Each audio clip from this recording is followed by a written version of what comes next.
o milagre que libertou Renato do workaholismo e restaurou sua família. Renato sempre foi conhecido como o homem que não parava. Aos 42 anos, dono de uma pequena transportadora em São Paulo, ele trabalhava de segunda a segunda, muitas vezes dormindo no escritório ou chegando em casa só para trocar de roupa. Sua esposa, Mariana, já não reconhecia mais o marido que um dia sonhara em construir uma família feliz. Os filhos, Lucas de 12 anos e Sofia de 8, mal haviam acordado. Quando estavam juntos, Renato estava sempre no celular, resolvendo problemas da empresa ou gritando com funcionários ao telefone. O estresse era tanto que ele começou a ter dores no peito, insônia e ataques de pânico. Os médicos falavam em síndrome de burnout, mas ele não queria ouvir. Não tenho tempo para isso, dizia, engolindo remédios para aguentar a rotina. Até que numa noite de domingo, depois de mais uma discussão com Mariana, ele bateu o carro no caminho para casa. Nada grave, mas o susto foi suficiente para fazê-lo perceber que estava perdendo tudo. Foi quando lembrava das palavras de sua mãe, que sempre frequentava a Igreja Universal do Reino de Deus: "Filho, só Jesus pode te dar paz. O dinheiro não enche o coração." Naquela mesma semana, Mariana, já sem esperanças, ligou para a tia, que era obreira na Universal, e pediu: "Por favor, leva ele para uma reunião. Não aguento mais ver meu marido se destruindo." No domingo seguinte, Renato entrou arrastado na igreja da Lapa, com a camisa amassada e olheiras fundas. Não queria estar ali, mas algo no ar o incomodou. Não era o cheiro de incenso nem os cânticos animados, era a energia das pessoas orando com fé, como se realmente acreditassem que Deus podia mudar suas vidas. Ele se sentou no fundo, de braços cruzados, enquanto o pastor falava sobre as correntes que escravizam o homem moderno. Quando começou a oração de libertação, Renato sentiu um aperto no peito. Não era dor física, era como se algo dentro dele gritasse por ajuda. Uma obreira se aproximou e perguntou: "Irmão, você quer ser livre?" Ele quase riu. Livre? Ele nem sabia mais o que era isso. Mas quando ela colocou a mão em seu ombro e começou a orar em voz alta, algo estranho aconteceu. Renato sentiu as lágrimas escorrerem sem controle. "Senhor, eu não aguento mais", sussurrou, sem entender direito o que estava acontecendo. O pastor, percebendo sua luta, chamou-o ao altar. "Hoje é o seu dia, irmão. Deus vai quebrar essa maldição de workaholismo que está destruindo sua vida." Renato não sabia explicar, mas naquela noite, pela primeira vez em anos, sentiu um alívio no coração. O pastor ungiu sua testa com óleo e declarou: "Em nome de Jesus, eu quebro toda a cadeia de ansiedade, de escravidão ao trabalho, de medo do fracasso. Você é livre." As pessoas ao redor começaram a gritar glória a Deus, e Renato, sem entender muito, repetia as palavras do pastor com a voz embargada. Mas a batalha não terminou ali. Nos dias seguintes, a tentação de voltar à rotina louca era forte. Foi quando o pastor o desafiou: "Você quer ser curado de verdade? Então participe da campanha dos 7 dias de jejum e oração. Deus vai te mostrar o caminho." Renato hesitou. Como jejuar se tinha uma empresa para tocar? Mas Mariana, vendo uma faísca de esperança, insistiu: "Vamos juntos. Eu e as crianças também vamos orar por você." Os primeiros dias foram difíceis. Renato sentia falta do café, da agitação, da sensação de controle. Mas à noite na fogueira santa, enquanto orava com outras pessoas, ele começou a enxergar a verdade. Seu trabalho não era só sustento, era uma fuga. Fuga da responsabilidade de ser pai, de ser marido, do medo de não ser suficiente. No quarto dia, durante a vigília, ele teve uma visão enquanto orava. Não foi nada sobrenatural como nos filmes, apenas uma lembrança nítida de quando Lucas, aos 5 anos, lhe pediu para brincar e ele respondeu: "Pai, não tem tempo, filho." A dor foi tão forte que ele caiu de joelhos e chorou como nunca. No sábado, no último dia da campanha, Renato subiu ao altar para dar seu testemunho. Com a voz trêmula, contou como Deus havia tocado seu coração. "Eu achava que era forte, que não precisava de ajuda, mas estava me afogando. Hoje entendo que prosperidade não é só dinheiro, é paz, é família, é saúde. E Deus me deu tudo isso de volta." O pastor, emocionado, abençoou sua vida e seu negócio, declarando que dali em diante, seu trabalho seria próspero, mas não mais seu senhor. Os milagres começaram a acontecer. Renato passou a sair mais cedo, a jantar com a família, a levar as crianças ao parque nos fins de semana. Os funcionários notaram a mudança, ele ainda era exigente, mas agora ouvia, sorria, até fazia piadas. Os clientes, surpresos com sua nova postura, começaram a indicar mais serviços.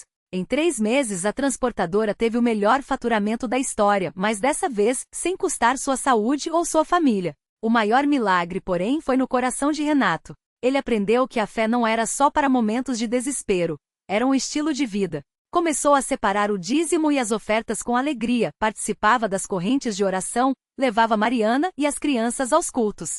Antes eu achava que Deus só queria meu dinheiro. Hoje sei que Ele quer meu coração, dizia, sempre que alguém lhe pedia conselhos. Hoje Renato é um homem diferente. Ainda trabalha duro, mas com equilíbrio. Sua família foi restaurada, e ele se tornou um exemplo na igreja de como Deus libera até mesmo aqueles que acham que estão no controle. Sua lição? Nenhum sucesso compensa uma alma vazia. Deus não nos chamou para sermos escravos do trabalho, mas livres para viver com propósito. E na Igreja Universal, eu encontrei essa liberdade. Toda vez que sobe ao altar para dar seu testemunho, Renato olha para o fundo da igreja, onde um dia se sentou cheio de amargura, e agradece. Porque ali, entre orações fortes, pastores ungidos e uma corrente de fé, ele não só foi curado do workaholismo, ele encontrou uma nova vida. E foi justamente numa dessas noites de testemunho que algo inesperado aconteceu. Enquanto Renato falava, uma mulher no fundo da igreja não conseguia conter as lágrimas. Era a Dona Maria, uma senhora de quase 70 anos que há meses frequentava os cultos, mas sempre calada, como se carregasse um peso invisível. Ela ouviu cada palavra de Renato e sentiu como se Deus estivesse falando diretamente com ela. Após o culto, Dona Maria se aproximou do pastor e com a voz trêmula contou sua história. Há anos, ela sofria com uma doença degenerativa que a impedia de andar sem ajuda. Os médicos haviam dito que não havia mais o que fazer, que ela deveria se preparar para uma vida de dependência. Mas naquela noite, algo dentro dela se quebrou. Se Deus libertou aquele homem da escravidão do trabalho, Ele pode me libertar dessa cadeira, ela disse, com uma fé que nem ela mesma reconhecia. O pastor orou por ela ali mesmo, no corredor da igreja, com as mãos impostas sobre sua cabeça. Não houve gritos nem espetáculo, apenas uma oração sincera, cheia de autoridade. E então, algo sobrenatural aconteceu. Dona Maria sentiu um calor percorrer suas pernas, como se uma corrente elétrica revigrasse. Com lágrimas nos olhos, ela soltou a bengala e deu os primeiros passos sozinha em anos. A igreja inteira explodiu em glórias a Deus, e até os mais céticos não puderam negar. Ali estava um milagre. Mas a história não parou por aí. Alguns dias depois, o filho de Dona Maria, que há anos estava afastado da família por causa das drogas, apareceu na porta da igreja. Ele tinha ouvido falar do milagre da mãe e pela primeira vez, sentiu um desejo de mudar. Se Deus fez isso por ela, talvez Ele possa me ajudar também, confessou ao pastor, com as marcas da vida difícil estampadas no rosto. E Deus o ajudou. Através de orações, aconselhamento e muito amor, aquele jovem começou a se reconstruir. Hoje, ele está limpo, trabalha honestamente e, junto com a mãe, serve na igreja como voluntário, ajudando outros que, como ele, precisam de uma segunda chance. Renato, que testemunhou tudo isso de perto, sempre diz que esses milagres não são coincidências. Deus não faz as coisas pela metade. Quando Ele começa a agir na vida de uma pessoa, Ele transforma tudo: saúde, família, propósito. A Igreja Universal é esse lugar onde a fé se torna real, onde o impossível vira possível. E assim, a cada culto, novas histórias surgem. Pessoas que chegam quebradas e saem restauradas. Famílias que se reencontram. Doenças que somem sem explicação médica. Porque no fundo, todos aqueles que entram pela porta da Universal em busca de um milagre acabam descobrindo algo ainda maior, que Deus não só muda as circunstâncias, mas transforma o coração. E isso sim é o maior de todos os milagres. Na mesma semana em que Marcos recebeu sua carta de demissão, ele entrou na Universal arrastando não só o cansaço do corpo, mas uma dor na alma que parecia não ter cura. Havia 3 anos que ele lutava contra uma depressão profunda, aquela que tira o sabor da comida, o sono da noite e a esperança do dia seguinte. Os remédios já não faziam efeito, e os médicos só balançavam a cabeça dizendo que era uma questão de tempo e aceitação. Mas Marcos não queria aceitar aquele vazio. Ele queria viver. Foi sua mãe, Dona Maria, quem o levou até a igreja. Ela mesma havia sido curada de um problema nas costas que a deixava acamada há meses, depois de participar de uma corrente de oração na Universal. Filho, se Deus fez por mim, Ele pode fazer por você também, ela dizia, segurando seu braço com firmeza enquanto cruzavam a porta do templo. Marcos entrou relutante, os olhos baixos, mas algo dentro dele sussurrava, talvez, só talvez. O pastor começou a pregar sobre a força da fé em meio às tempestades. Não eram palavras bonitas, eram verdades que cortavam como uma espada. Deus não abandonou você. Ele está aqui, agora, esperando que você solte o que te prende para pegar o que Ele tem nas mãos. disse o homem de Deus, apontando para o altar. Marcos sentiu um arrepio. Era como se aquelas palavras fossem só para ele.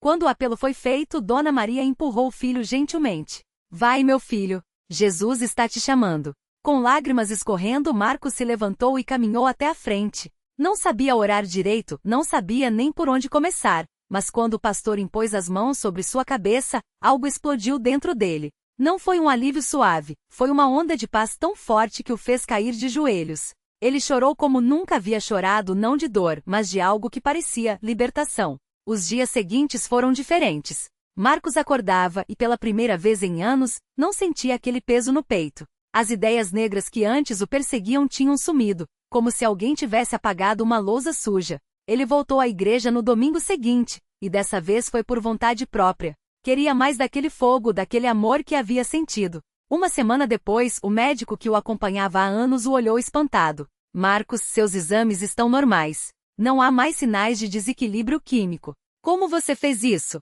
Marcos só sorriu. Doutor, não fui eu. Foi Deus. O médico cético balançou a cabeça, mas não teve como negar, estava diante de um milagre. Hoje Marcos não só recuperou a alegria de viver como se tornou um obreiro na Universal. Ele ajuda outros que chegam com a mesma dor que ele já teve, mostrando que não há ferida que Deus não possa sarar. Sua mãe, Dona Maria, não se cansa de contar a história do filho para todo mundo. A igreja não é só um lugar de oração, é um hospital das almas. E o médico dos médicos opera aqui todos os dias.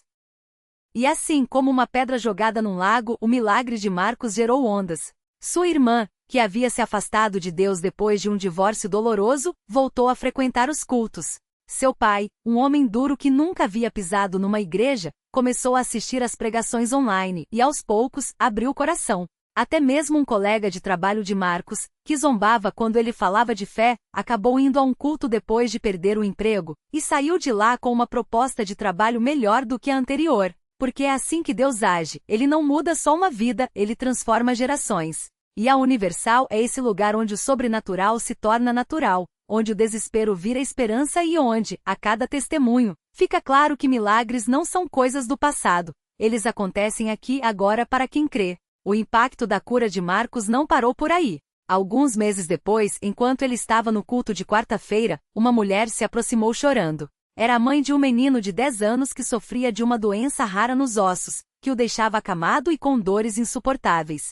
Ela tinha ouvido o testemunho de Marcos na televisão, e mesmo sem conhecê-lo, sentiu que precisava ir até a Universal. Pastor, eu não tenho mais para onde correr, disse ela com as mãos trêmulas. Os médicos disseram que meu filho não vai andar nunca mais. O pastor orou com ela, impôs as mãos sobre uma foto do menino e declarou, em nome de Jesus, essa criança vai se levantar. Naquela mesma noite, enquanto a mãe chegava em casa, o menino, que não saía da cama há meses, sentiu uma força estranha nas pernas. Ele tentou se mover e, para a surpresa de todos, conseguiu se sentar. No dia seguinte já estava dando os primeiros passos, apoiado nas paredes. Em uma semana corria pelo quintal brincando como qualquer criança. Quando voltaram à igreja para dar o testemunho, a mãe não conseguia parar de agradecer. Eu não tinha fé, pastor, mas Deus usou a história do Marcos para me trazer até aqui. Hoje eu sei que ele é real. E assim, mais uma família foi restaurada. O menino, que antes vivia isolado pela doença, agora frequentava a escola bíblica dominical e sonhava em ser pastor.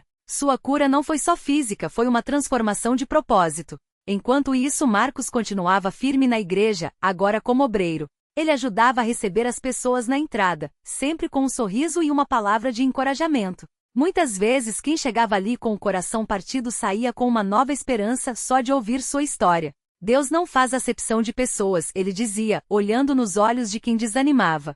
Se ele fez por mim, pode fazer por você também. E as provas não faltavam. Uma senhora com câncer em estágio avançado recebeu a notícia de que os tumores haviam sumido depois de um jejum de 3 dias e uma corrente de oração na Universal. Um jovem viciado em drogas que chegou à igreja arrastado pela mãe, saiu livre da dependência após uma sessão de libertação. Um casal à beira do divórcio reconquistou o amor depois de participar do encontro com Deus. Cada testemunho era como um farol, iluminando o caminho de quem ainda duvidava. A Universal não era só um lugar de cultos, era um hospital das almas, um refúgio para os quebrantados, uma porta aberta para quem precisava de um milagre. E o mais lindo era ver que atrás de cada vida transformada havia uma corrente de fé. Alguém que orou, alguém que testemunhou, alguém que não desistiu de acreditar, mesmo quando tudo parecia perdido. Porque Deus não muda. Ele ainda cura. Ele ainda liberta. Ele ainda faz o impossível virar realidade, e a Universal é o lugar onde isso acontece, todos os dias, para quem tem fé do tamanho de um grão de mostarda.